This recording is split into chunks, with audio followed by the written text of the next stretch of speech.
What is up, guys? Jesse Muench here with GetHandles.com. Today I got a new video in the NBA handles secrets. Today we're talking Isaiah Thomas.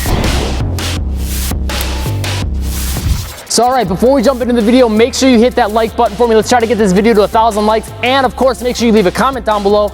Let me know if there's any other NBA players you want me to break down. The players I'm getting the most comments on are the players I'm bringing you guys videos for. And of course, make sure you click that subscribe button and get on that notification squad so you can catch those videos the second they come out.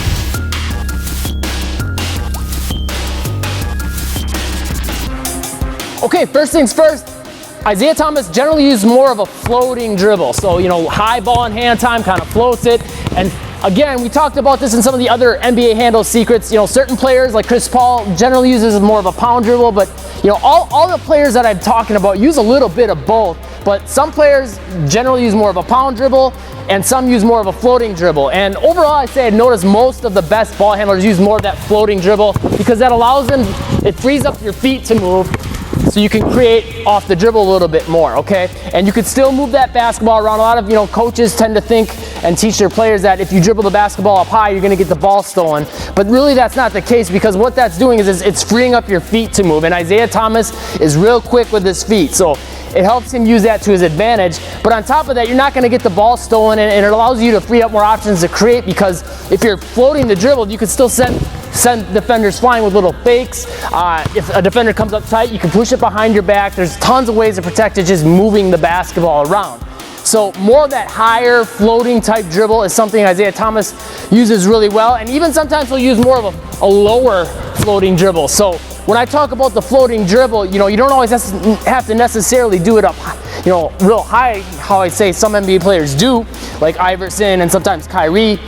But Isaiah Thomas, he'll use almost a floating type of dribble down low too. And for a player like him that's shorter, using that short height is kind of, an advantage in a way, because most NBA players are way taller than him and they're not used to playing in this space down here. So he'll still use that floating dribble down here to create off the, dribble. So if you're a player that's kind of shorter, keep that in mind. You might want to still use this kind of floating type dribble, but doing it a little bit lower. Okay, second secret for Isaiah Thomas handle secrets is the change of pace that he has. His changes of speed. In a way, he kind of reminds me of Dwayne Wade. Dwayne Wade's also very crafty with using that change of speed, but does a really good job of just, not always playing at the same speed. And to give you a good quote from Dwayne Wade, he says, "I don't always play at top speed because then defenders can adjust to my speed, and it makes it easier for them to stay in front of me because they kind of, know what pace you're moving at." Those changes of speed are what are going to make you deadly.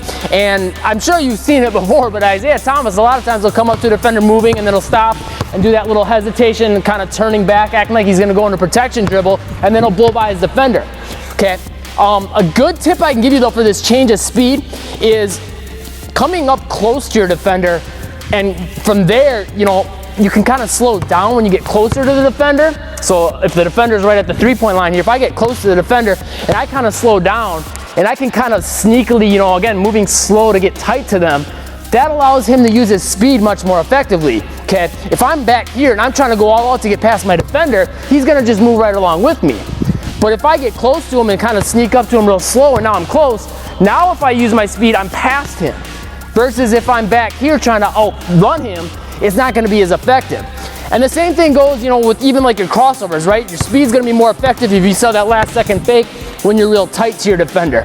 Versus if you're back here, and if the defender's still at that three-point line, and I try to sell a fake, I might fake him out, but he could still get back in front of me. So keeping in mind that spacing while using that change of speed is huge. But again, playing at different speeds is what's going to allow you to be really effective and make the most of your speed. All right, and the final tip is to use your feet. Isaiah Thomas, again, we talked about how you use kind of more of a floating type of dribble. And again, that frees up his feet to move. So make sure you're using your feet. At the end of the day, it's your feet that are going to allow you to create on the court, to get past your defender, to create space for shots, to break their ankles, shift them one way so you can go the other, all that stuff. It comes back to your feet. The ball, kind of comes into play to some degree with, if you're going to sell a fake on a crossover with a little bit of ball movement. But at the end of the day, you're going to sell that fake a lot better if you add a step into there, right? Same thing with, you know, blowing by your defender. Again, we talked a little bit ago about the changes of speed. That doesn't necessarily just come down to what you're doing with the basketball with your handles, but also with your feet, right? He comes up to his defender kind of slow and then boom, hits him with that little hesitation and then blows by using his feet. So you have to pay attention to your feet, making sure you're focusing on when you're working on your moves and stuff, that when you explode to the basket that you're really focusing on pushing off with that foot. You have to focus on with your fakes that you're using your feet to sell those fakes and being able to pop right off that foot to change direction. All those little details are huge, because if you send a defender flying with a fake but you can't push off hard, that fake is kind of worthless, because sure, you got the defender flying, but if you can't move back in this direction quick, they can just jump right back in front of you. So you got to pay attention to working on your feet when you're working on your handles.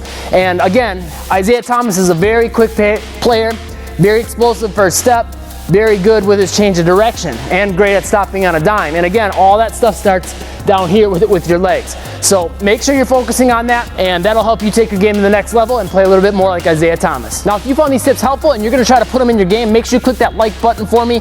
Leave a comment down below. Let me know if there's any other players you want me to break down, and click that subscribe button and get on that notification squad to catch those newest videos the second they come out.